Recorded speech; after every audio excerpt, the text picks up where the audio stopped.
اعوذ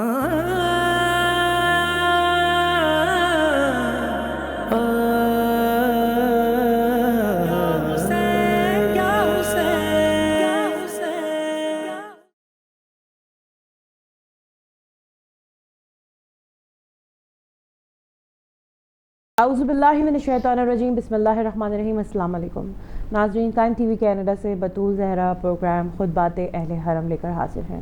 آج اس سلسلے کا 5واں ایپیسوڈ ہے جو ہم کریں گے۔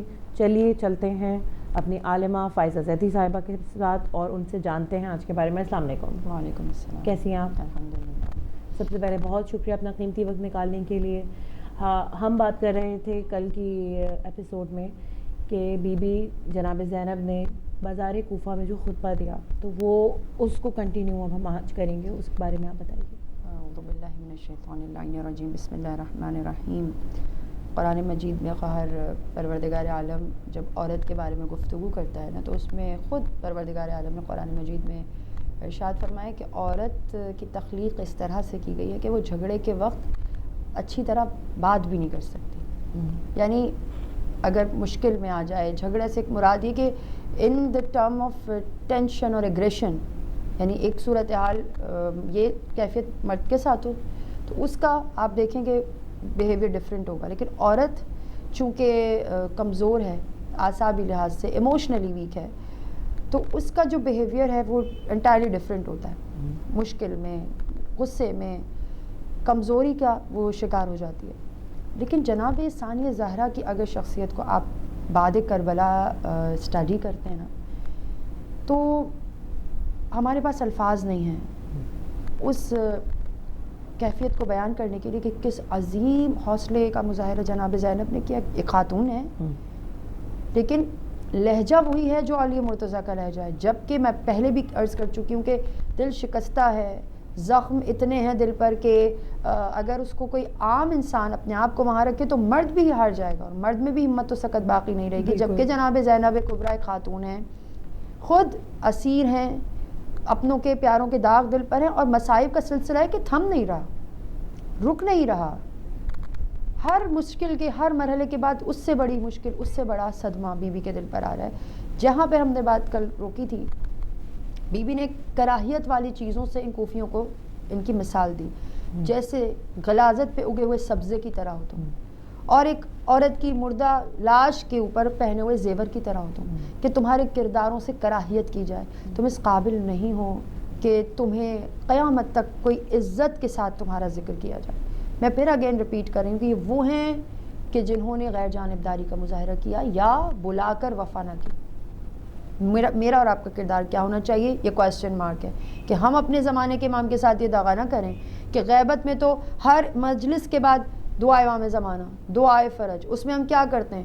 علی جلی امام، علی جلی امام، اللہم عجل ولیک الفرج، اللہم کل ولیک بھی پڑھتے ہیں، الہی عظم البلا بھی پڑھتے ہیں۔ تو میری مثال اس کوفی کی طرح ہے یا نہیں ہے جو اپنے امام کو پکار رہا ہے، بلا رہا ہے؟ لیکن میرا امتحان ظہور پہ تو ہوگا ہی ہوگا، ابھی بھی تو ٹیسٹ ہو رہا ہے کہ ان کی غیبت میں ان کی کتنی مان رہی ہوں، جو میں ظہور کے بعد کوئی معجزہ تھوڑی ہو جائے گا، آسمان سے کوئی فرشتے آئیں گے جو مجھے ایک دم سے معتبر اور فرمانبردار بنا دیں گے۔ مثلا میرے سر پہ چادر آ جائے گی، ابھی میں بے حجاب ہوں، مولا کا ظہور ہوگا، سب صحیح ہو جائے گا۔ ہاں، میں مولا کو پکار رہی ہوں تو مجھے پتہ ہونا چاہیے کہ میں کس کو بلا رہی ہوں۔ کوفیوں کو خط لکھنے سے پہلے کیا پتہ نہیں ہونا چاہیے تھا کہ وہ جس امام کو بلا رہے ہیں تو ان کے آنے پر ان کو کیا کیا قربانیاں دینی پڑ سکتی؟ کوفیوں کو معلوم ہونا چاہیے تھا، کوفیوں کو معلوم تھا، ورنہ حق یہ تھا اگر انسان تھے تو کم از کم یہ ضلالت کی پستی میں نہ جاتے، ایک طرف ہو جاتے، یزید کے ساتھ ہو جاتے۔ یہ جو کردار تھا نا کہ پکارا، بلایا اور پھر پیچھے ہٹ گئے، جناب مسلم شہید کر دیے گئے۔ باخدا خوار عزیز، میں بہت ذمہ داری کے ساتھ عرض کر رہی ہوں، میرا اور آپ کا انجام بھی پھر کوفیوں سے بدتر ہوگا اگر امام زمانہ کا ظہور ہو جائے اور میں ان کی غیبت میں علی جل کے نعرے لگاتی رہوں، اور مجلسوں میں ہوں یا کربلا میں ہوں یا شام میں ہوں یا کہیں بھی ہوں، اور جب مولا آئے تو ہم کہیں کہ کوفی کی طرح کہ مولا ایکسکیوز۔ دیکھیں مولا، بات یہ ہے کہ میں محبت بہت ہے مجھے، اور پھر میں روؤں کوفیوں کی طرح؟ میں چھتوں پہ جیسے وہ جا کے رو رہی تھی تو میں کہوں مولا محبت بہت ہے، مرثیے پڑھوا لیں آپ مجھ سے، مجلسیں پڑھوا لیں، پیسے چاہیے، دیکھیں میں سبیل دودھ کی سبیل کی شربت بھی میں لگا دوں گی، تبرک میں حلیم بھی بانٹ دوں گی، لیکن مولا آپ یہ جو پریکٹیکل کام ہے نا یہ مجھ سے نہ کہیں، لائک جان وان مجھ سے نہیں دی جائے گی، بچے جو ہیں یہ میرے سے نہیں ہوگا، حجاب مجھ سے نہیں ہوگا، نماز میں نہیں پڑھ سکتی، جھوٹ میں نہیں چھوڑ سکتی. تو پھر میری مثال بھی اسی کوفی کی طرح ہے، اس غلاظت پہ اگے ہوئے سبزے کی طرح ہے، اس لاش کی طرح ہے جو زیور پہنی ہوئی ہو، جو دور سے دیکھنے میں بڑی اچھی لگ رہی ہو لیکن اس کے قریب کوئی آنا پسند نہ کرے. تو منافق اگر میں ہوں تو پھر میں کوفی ہوں. پھر جناب ثانیہ زہرا فرماتی ہیں تم نے جو کچھ اپنے لیے آگے بھیجا ہے وہ بہت برا ہے، زیادہ خوش نہ ہو. کیا ہے؟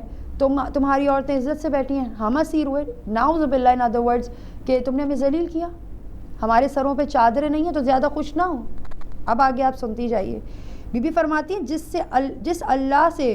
سے اللہ تم پر ناراض ہوا ہے، یعنی جو تم نے کام کیا ہے اس سے اللہ تم پہ ناراض ہوا اور تم ہمیشہ عذاب میں رہو گے. فرماتی ہیں کیا تم روتے ہو اور فریاد کرتے ہو؟ ہاں بہت رو اور کم ہنسو.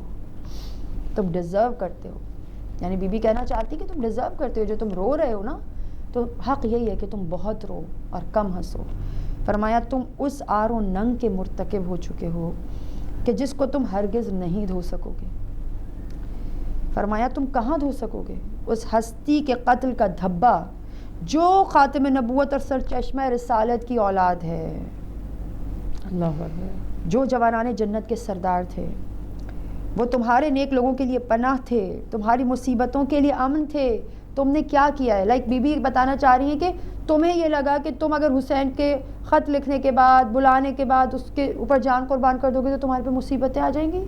ارے بے وقوفو، وہ تمہارے لیے مصیبت سے امان تھے، اب تم مصیبت میں گرفتار ہو گئے ہو. یعنی وہ اگر جان تم دیتے، مثلا تمہاری عورتیں ہمارے ساتھ اسیر بھی ہو جاتی تو یہ مصیبت نہیں ہے. جو ظاہراً لگ رہا ہے نا کہ ہم مصیبت میں ہیں اور تم عافیت میں ہو، تمہارے گھروں میں کھانے پک رہے ہیں، تمہارے مرد سلامت ہیں، تم گھروں میں چادریں پہن کے بیٹھی ہو، تو زیادہ خوش مت ہو. اور یہ غلط فہمی دور کر رہی ہیں بی بی. اگر آل رسول بے پردہ ہو جائے نا خار عزیز، تو پھر کسی عورت کے سر پہ چادر ہونا عزت کی دلیل نہیں ہوگا. بالکل. اس وقت عزت کا معیار بدل جائے گا. اس وقت عزت کا معیار وہ اسیری ہوگا، وہ اس اسیری میں عزت ہوگی کہ جس سے اہل بیت حرم گزارے جا رہے ہیں، اور اس ظاہری اعتبار سے چادر اور زندگی پہ لعنت ہوگی کہ جس کی وجہ سے آپ کی اپنی عزت آپ نے سنبھالی لیکن آپ کے سامنے اولاد رسول ذبح ہو گئی اور اسیر ہو گئی اور آپ غیر جانبدار ہیں. میں بار بار یہ کویشچن اس لیے ریز کر رہی ہوں کہ یقین جانیے آج اگر دنیا میں کہیں کوئی مظلوم پہ کسی مظلوم پہ ظلم ہوتا ہے، ہم ایک آواز اٹھانے میں 10 دفعہ سوچتے ہیں اور ہم کہتے ہیں کہ میں کیوں آئے ہیں، مطلب میرا کیا تعلق ہے، فلاں ملک میں ہو رہا ہے، ان پہ ہو رہا ہے نا، میں کیوں اس پہ اپنا فیس بک اکاؤنٹ کیوں میں بلاک کرواؤں، میرے آفس میں میرے لیے مسئلہ کیوں بنے. اس کو ہم ڈسکس کر چکے ہیں. لائک جب ہم حق کا ساتھ دیتے ہوئے 10 دفعہ سوچیں تو ہمیں ریلیٹ کرنا چاہیے کہ پھر میری مثال بھی ان کوفیوں کی طرح ہے کہ جب امام آئیں گے نا تو ایسا شخص اس وقت بھی سوچتا ہی رہ جائے کہ میں کروں نہ کروں، میں مولا کے پاس جاؤں نہ جاؤں. امام کے پاس جائیں گے تو پھر ہمارے بہت دشمن ہو جائیں گے، ہمیں مار دیا جائے گا. لائک بی بی اب انہی چیزوں کی طرف پوائنٹ آؤٹ کر رہی ہیں. بی بی فرماتی ہیں کہ تمہارے لیے وہ جن کا تم نے ساتھ چھوڑا وہ دلیل و برہان کا منارہ تھے. اب جس کو تم نے چھوڑ دیا تم ذلت میں رہو گے، تم اب گمراہی میں رہو گے.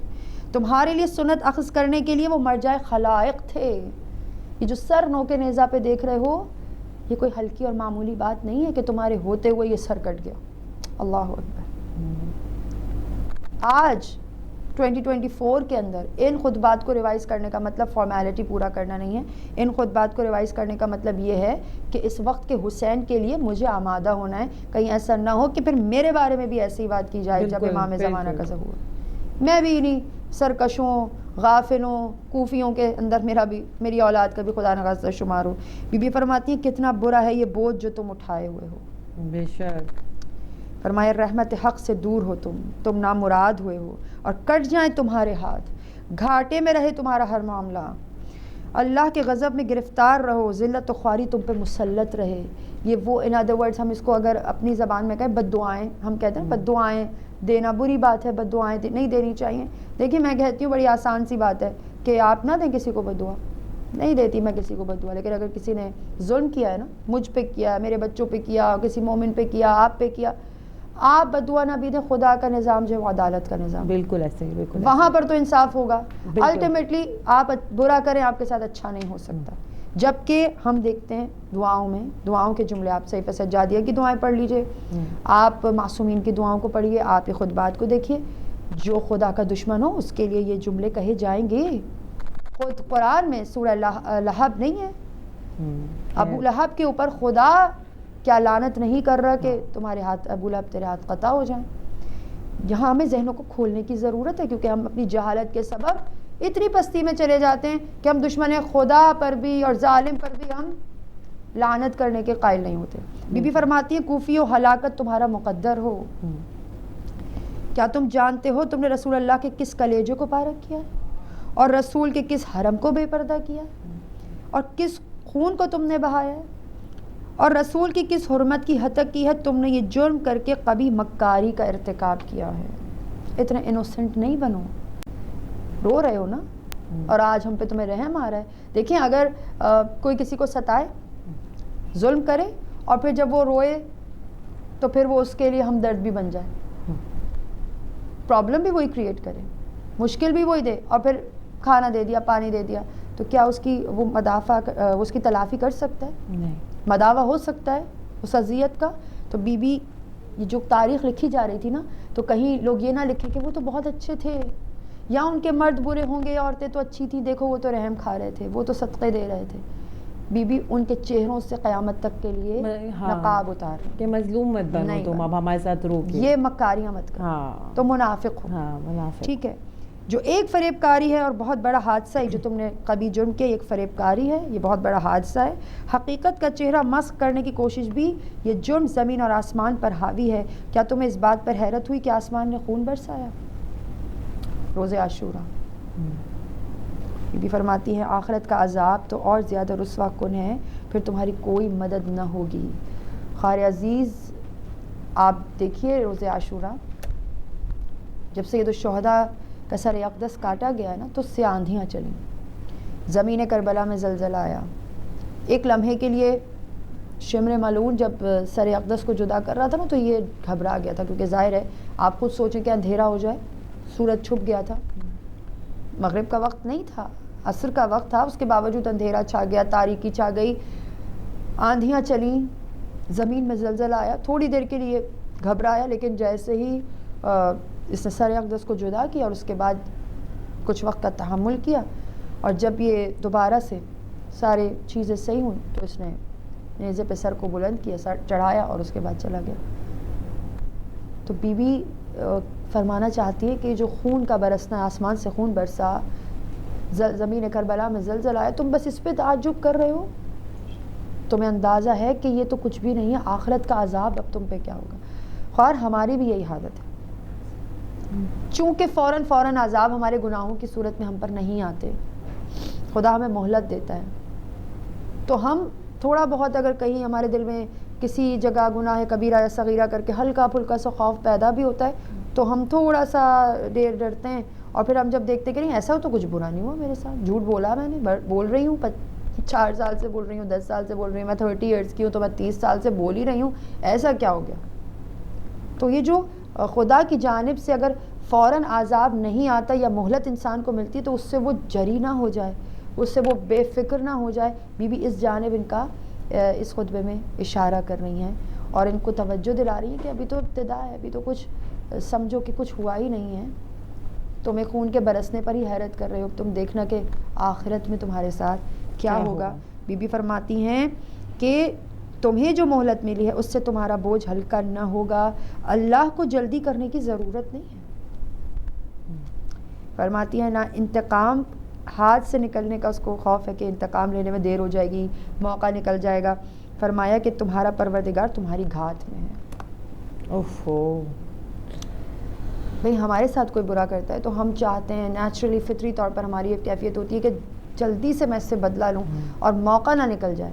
تو بی بی نے ان کو کہا کہ یہ جو اب تم ہمیں اسیر کر کے کوفے تک لے آئے ہو, اب جہاں تک ہوگا تم ظلم کرو گے, اور ظاہری طور پر فوراً کوئی تم پہ عذاب اگر نہیں آ رہے تو زیادہ ریلیکس مت ہو. خدا بند متعال وہ ذات ہے کہ اس کو موقع کے نکل جانے کا نہ کوئی خوف ہے اور نہ ہی اس کو ہماری طرح انسانوں کی طرح کوئی یہ ٹینشن ہے کہ اگر موقع نکل گیا تو کیا ہوگا. وہ پروردگار ہے, وہ تمہاری گھات میں ہے. یعنی اب جو اس کی جانب سے عذاب ہوگا تم اس کے لیے انتظار میں رہو. اور یہی ہماری صورتحال ہے. ہم گناہ پہ گناہ کرتے ہیں, اذیت پہ اذیت لوگوں کو پہنچاتے ہیں, ہم ہر خدا کی نافرمانی کرتے ہیں, لیکن چونکہ فوراً ایسے کوئی مصیبتیں نہیں آتی تو ہم ریلیکس رہتے ہیں. لیکن ہمیں خدا سے نہیں, اس کے عذاب سے خوف کھانا چاہیے. وہ تو رحمان و رحیم ہے, وہ تو کریم ہے. لیکن ہاں ایسا ممکن نہیں ہے کہ اگر میں کچھ برا اور غلط کروں تو مجھے اس کی سزا دنیا اور آخرت میں بھگتنی نہیں ہے, اس کا ویٹ کرنا ہے. تو پروردگار عالم ہمارے دل کو اتنا نرم رکھے کہ ہم اس سے محبت کریں لیکن اس کے عذاب سے خوف کھائیں, اور یہ جاننے کی کوشش کریں کہ خدا کی رضا کس بات میں ہے. خدا ہمیں کوفیوں جیسی عادت, طینت, طبیعت اور سیرت سے محفوظ فرمائے, اور شہدائے کربلا کی سیرت پہ چلنے کی توفیق عطا فرمائے. اسی کے ساتھ ناظرین پروگرام کا وقت اختتام کو پہنچا. اسی کے ساتھ ہی ناظرین ہم اپنا پروگرام اختتام کی طرف لے کے چلتے ہیں. انشاءاللہ کل دوبارہ حاضر ہوں گے اور جانیں گے مزید آگے. تب تک کے لیے دیکھتے رہیے ٹائم ٹی وی کینیڈا. اللہ حافظ.